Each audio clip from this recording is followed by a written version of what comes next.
Bonjour à tous. Hier, nous avons célébré la Passion du Seigneur, sa mort sur la croix et sa mise au tombeau. Aujourd'hui, samedi saint, nous sommes dans l'attente de la réalisation des promesses divines en nous appuyant sur la parole de Dieu. Mais cette nuit, nous célébrerons la victoire définitive de l'amour de Dieu sur le péché et sur la mort au cours de la veillée pascale. La veillée pascale, c'est bien, mais la messe de Pâques, c'est plus important quand même. Mais la veillée pascale, c'est la grande messe de Pâques, où l'on célèbre dans la nuit le mystère principal de notre foi, la mort et la résurrection de notre Seigneur Jésus. Celui-ci est ressuscité dans la nuit, puisque vous vous souvenez, quand les femmes vont au tombeau le matin de Pâques, celui-ci est vide.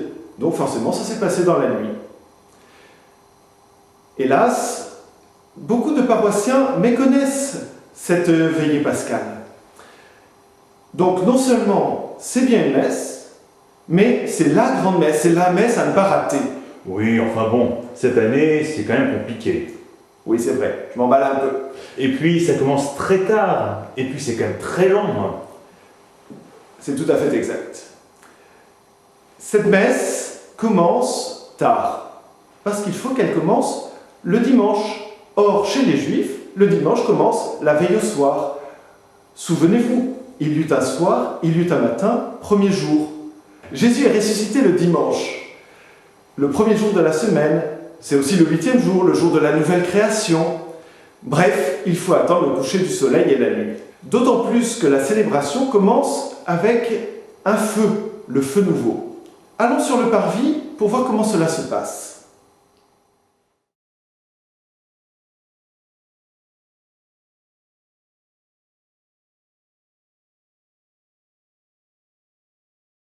Ouh là là, mon père, mais c'est une très grosse bougie, hein. Oui, c'est le cierge pascal. Il représente le Christ lumière du monde, le Christ ressuscité. Le prêtre ou le diacre, en entrant dans l'église, chante « Lumière de Christ ». Toute l'assemblée répond. Nous rendons grâce à Dieu. Nous rentrons à la suite de cette colonne de lumière, comme les Hébreux qui suivaient la colonne de feu et de lumière. Nous entrons dans l'église vide, obscure, comme dans un tombeau. Et nous allons découvrir que le mort a disparu. Alors, comme cela, tout le monde reçoit une bougie et vient écouter les lectures. C'est cela. Les chrétiens portent la lumière du Christ reçue à leur baptême.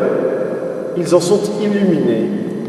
Et après l'annonce de la Pâque, l'exultète, c'est à la lumière du Christ ressuscité que nous entendons les promesses de l'Ancien Testament, les patriarches, les prophètes. Ces textes prêtent un sens nouveau à cette lumière de Jésus ressuscité et ils nous permettent de comprendre que Jésus est bien celui qui avait été annoncé, qu'il accomplit les promesses de Dieu, qu'il accomplit les Écritures. Puis viennent le Gloria et les lectures du Nouveau Testament. Vous entendez? Les cloches sonnent la joie de Pâques. Alors, à Saint-Amand, c'est assez modeste, puisqu'il faudrait d'abord réparer le clocher pour que les cloches puissent sonner, mais ça devrait arriver bientôt. Et à Notre-Dame du Salut, il n'y a ni cloche ni clocher. Mais bon, Jésus est ressuscité, c'est notre joie, c'est ce que l'ange annonce aux femmes qui vont au tombeau. Et d'ailleurs, juste après, elles vont rencontrer Jésus ressuscité lui-même. Et après, c'est l'Eucharistie. Ah non, pas encore. Il y a d'abord les baptêmes et la rénovation de la profession de foi baptismale. Va voir le Père Jean-Michel. Mon père, pourquoi célébrer des baptêmes dans la nuit de Pâques? Parce que la résurrection de Jésus n'est pas un événement lointain. C'est pour nous que le Christ a souffert. C'est pour nous qu'il est ressuscité. C'est pour nous conduire vers le Père. Par le baptême, nous devenons des ressuscités. Pour le baptiser, la vie éternelle a déjà commencé. Et c'est la tradition primitive de l'Église de baptiser les catéchumènes au cours de la vigile pascale. Après cela, tous les fidèles présents sont invités à renouveler la profession de foi de leur baptême et vont être aspergés de l'eau baptismale. Quand on vient d'assister à des baptêmes d'adultes, on prend conscience que le baptême est un don merveilleux et inouï. Et après, c'est l'Eucharistie. Oui, c'est le mémorial de la mort et de la résurrection de Jésus que nous célébrons plus pleinement après avoir été renouvelés dans la pénitence du carême, après avoir vécu les jours saints, le jeudi saint, la Seine, le vendredi saint, la Passion et l'attente du samedi saint.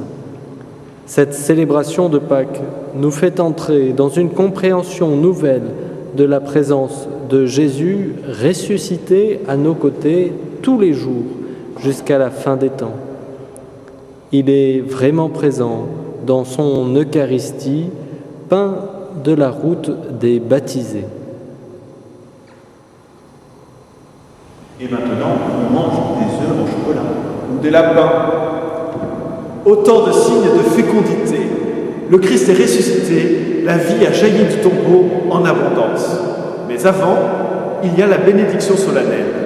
Vous vous souvenez, il n'y avait pas eu de bénédiction, ni jeudi saint, ni vendredi saint.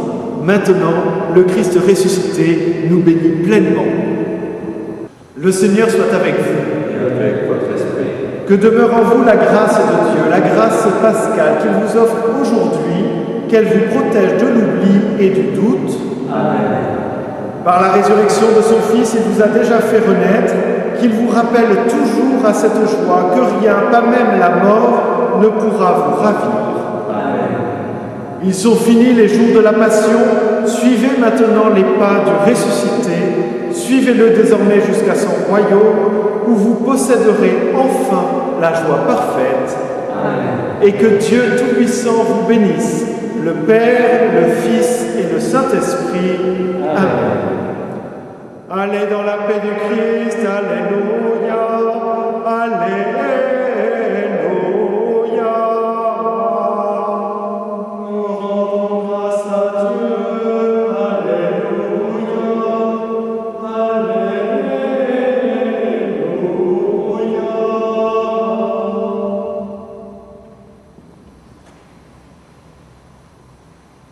Bon, et maintenant, tout a compris, le Christ est vraiment ressuscité. Oui, Christ est ressuscité. Il est vraiment ressuscité.